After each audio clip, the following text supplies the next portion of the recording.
Mga kasimanwa no, live kita makaron iya sa may refilling station no, di ka na sa may Acevedo Street sa siin nga ni may sangkagagaki karon no nga gina aresto bango din sa di ka nga pagbaligya ito di ka nga suspected nga marijuana mga kasimanwa.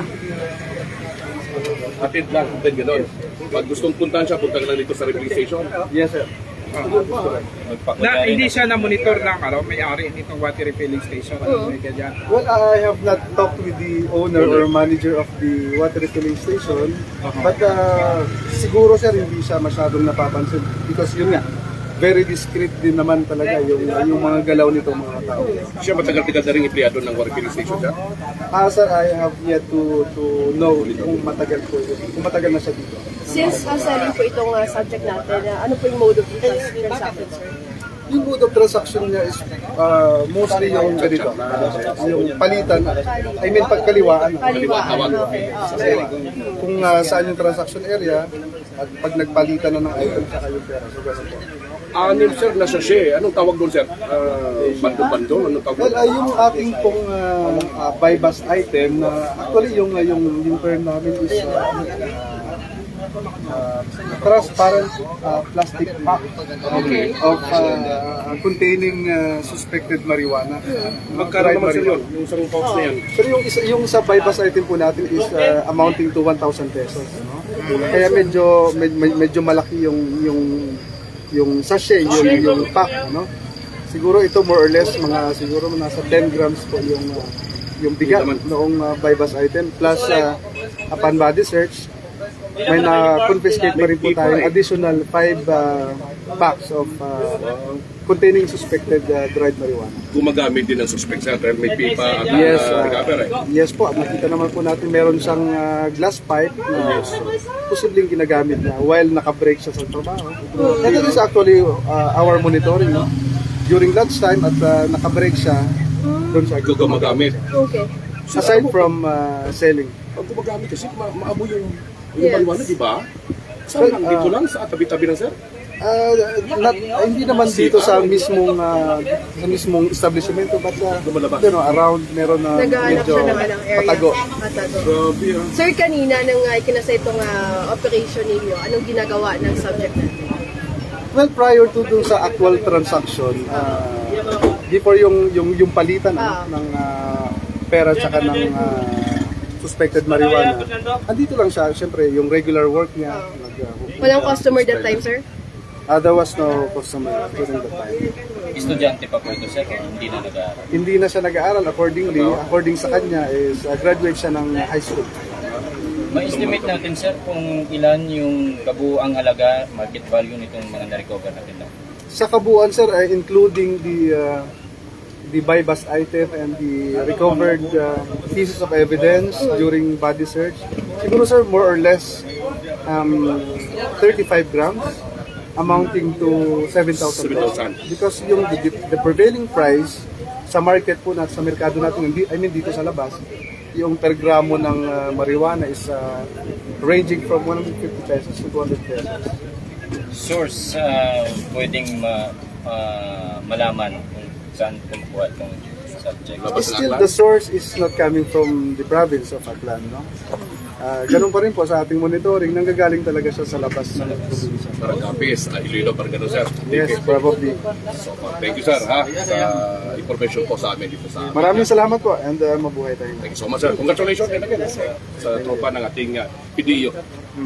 Joint operation ng PDEO at Kalibo PNP sir. Yes sir, yes po. So rin mga kasimanwa si Sir Manahan aton karang kaibahan no sa karang operasyon.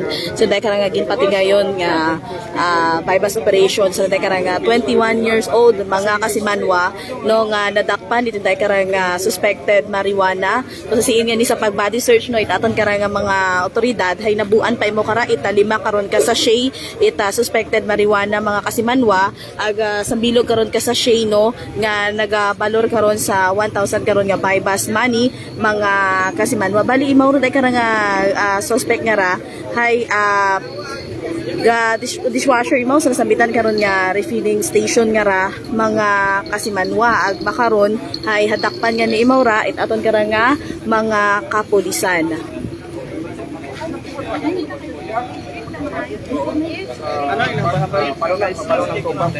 Oo.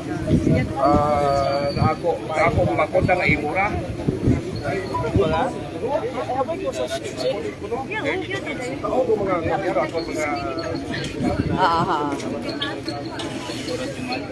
So, iyara again mga kasimanwano sa may Acevedo Street. Ako sa siin niya ni nadakpan nun dahil karang suspect kara mga kasimanwa.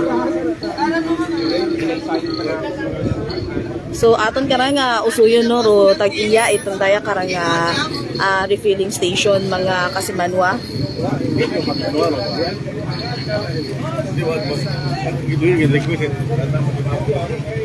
So, raya do lugar mga kasimanwa kasi siin nagatrabaho nun dahil karang suspect no nga nadakpan ito dahil karang suspected marijuana mga kasimanwa.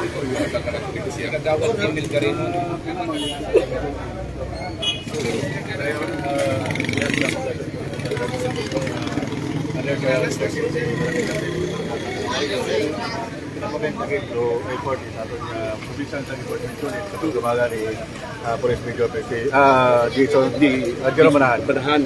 So monitoring ni Matperi Magadiyara nga bituo. So, raya makasimanwa si parang kagawad parang kagawad Kim Yeah, pero sa ato Parejo. yung area of responsibility. Huwag kitang hindi lang may ibang Kasi manwang dyan, no, iyak ta makaroon live sa ato karang area di kara sa may Acevedo Street, iyaron sa may barangay poblasyon, iya sa Banwa, ita kanibok sa sinya ni may isang 21 anyos karon nga gagaki, ro nadakpan ito dahil karang suspected marijuana kasi manwang dyan. Late man yan kita karang nakaabot sa aton karang area, pero apan sa aton karang pag-abot, kay aton karang naabotan pa karang gina-interview kara, ro aton karang PDEU, aton karang Provincial Drug Enforcement Unit, may katanan din sa karang operation. Sa aton karang nabutan kasi manwang dyan, bali ni makasashay karon no, ro nabuo sa posisyon ito tayo karang suspect nga nagabalot ng ating mura kasi manwang dyan sa 7,000 aga sa bilog karon ka sa shayman apan sa pagpakangnit aton karang mga otoridad ay habakan ni mura itwan sa shay karon nga marijuana nga nagabalor sa tayo karang 1,000 pesos kasi manwang dyan. Ag sa makaron ay gindagagon tayo karang suspect no, sa aton karang makapulisan do para nga sa dugang pagkarang investigasyon kasi manwang dyan. Ito sa bilog. Kawan yun na ito pag-identify ko na nung tapos yung katao. Pero anyway, okay naman to operation. Medyo amanit nagtabuti na nga medyo reaction. Bali, iyara sa may Acevedo Street, no, kasi manwang dyan, ikara sa may ice plant. Magapit mo naman nila sa ating karang istasyon kasi manwang dyan. Bali, nagtatrabaho no, sa karang refilling station, kaya karang suspect, no, karang 21 years old, nga taga New Washington, kay Maura kasi manwang dyan. Dahil karang suspect, kagiyangan imo karang nagtatrabaho sa karang refilling station. may living partner. Taga-poblasyon Washington. Taga Washington, yung mga anak karang temporaryo nga nag-isa sa barangay. Hayo na karami na kagawad. Hindi na. Okay na. Ang negative kasi manwang dyan, no, sa ating karang naabutan ay negative, wala itong karang nagturulinyan at atong karang PDEU, kung iyagit man imora, nakikipag-transaction do sa mga, syempre, mapagkakasayo sa mga anak na naging katransaction karang kasi manwang dyan, pero iya be karon naging patugayon na karang operation sa anak karon nga trabahuhan kasi manwang dyan, kasi hindi nagtrabaho para masayran nato yung suspect, kaging transaction ni mga karang makapulisan kasi manwang dyan. Pro marijuana ato nga suspected drugs. So yun ginaikan nyo nato mga ginikanan nga pwede i-surprise lang test sa dala ng mga nunga para masayran yan lang kung hindi Malikaw sa anuman ng illegal activities. Ay sa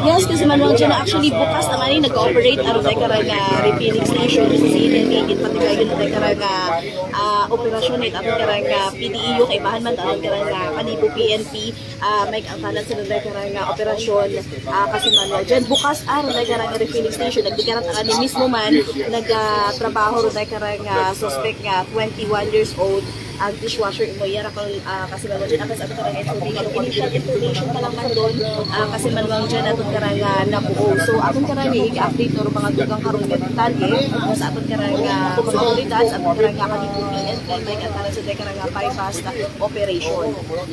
Sige dayang operasyon ay what the city raton yung PNP ag tamang kapagina di polis ni kagawad dahil hindi basta-basta negative kasi man mong dyan kay ato na di karang nahingabot man ang linya itara tayo karang refilling station no may antanan sila tayo karang anang empleyado nga natakpan sila tayo karang suspected marijuana ato pa karang ginahingabot no alinya itana ko pag yung mga kaibahan dahil siguro sa daman mismo kay shock man yan karang natabukas na naman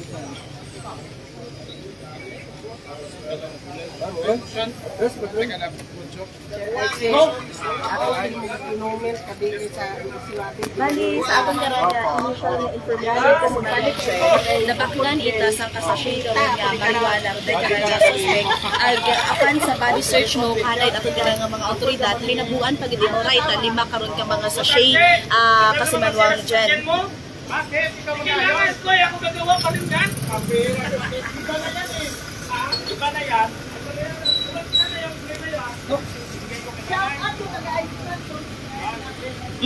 Dugang kara kasi manwang dyan no, sa aton karanga pag-interview kay Sir Manahan kay ina aton karanga Provincial Drug Enforcement Unit bukod sa nagabaligya aron dahil karanga suspect hay gagamit man imawra kasi manwang dyan ito dahil karanga ginahambal naton nga illegal karon nga marijuana. Nandito yung palang man, the initial na to nga information no, nga nabuo kay ina sa aton karanga naabot-abutan nga interview kay Sir Manahan at aton karanga PDEU Aklan.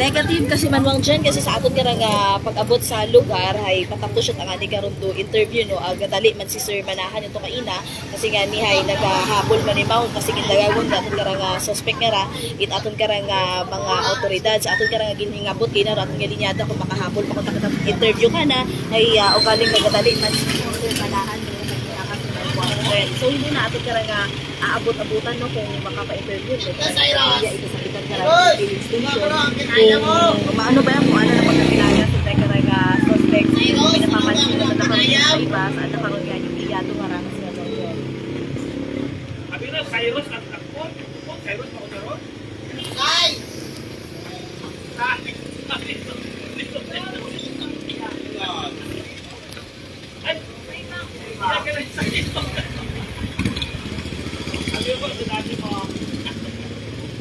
So rin kasi malmang dyan aton karang may ihatod nga report pagkali sa aton karang area of responsibility particular iya sa may Acevedo Street yaron sa aton karang Banwa Ita Kalibo so raya man siya kasi manwang Vanessa Paderes at Energy FM Kalibo kasi manwa ko palangga ko.